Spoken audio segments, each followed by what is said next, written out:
మంచంతా పడి రోడ్ అంతా కూడా ఫుల్ ఐస్ అయిపోయింది అనమాట. ఏదో మేము కొంచెం ఎమర్జెన్సీ దానికోసం వెళ్తాము, ఏదో మెడిసిన్ కావాలంటే పక్కింటికి. మీకు రోడ్ చూపిస్తాను నేను ఎలా అయిండేది. ఇక చూడండి, రోడ్ అంతా కూడా ఐసే. వీళ్ళు ఇక్కడ టెక్సాస్ లో స్ట్రీట్ చేయరనమాట. ఇక్కడ సర్ప్రైజింగ్ గా చాలా మంది కార్లు నడుపుతున్నారు. మీరు చూడొచ్చు, రోడ్డు మొత్తం ఐస్ చూడండి. ఏదైనా బ్రేక్ కొడితే కార్ అలాగే జారుకొని వెళ్తుంది అనమాట. చాలా స్లోగా వెళ్తున్నాం మేము. మీరు ఆ సౌండ్ కూడా చూడొచ్చు. మీరు చూడండి, ఆ సౌండ్ చూస్తున్నారు కదా.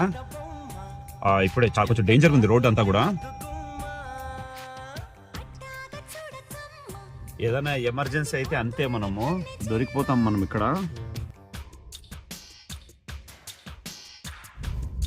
ఏమంటారు, అసలు రోడ్లే కలిసిపోయింది చూడు. ఇది ఏదో ఒకటో రెండో ఎప్పుడో పోయిన వెహికల్స్, బట్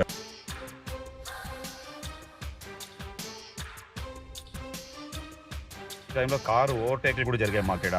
ఈ ఉండేదే పరిస్థితి బాగాలేదు, జనాలకి కొంచెం కూడా ఓపిక ఉండదు. వాళ్ళు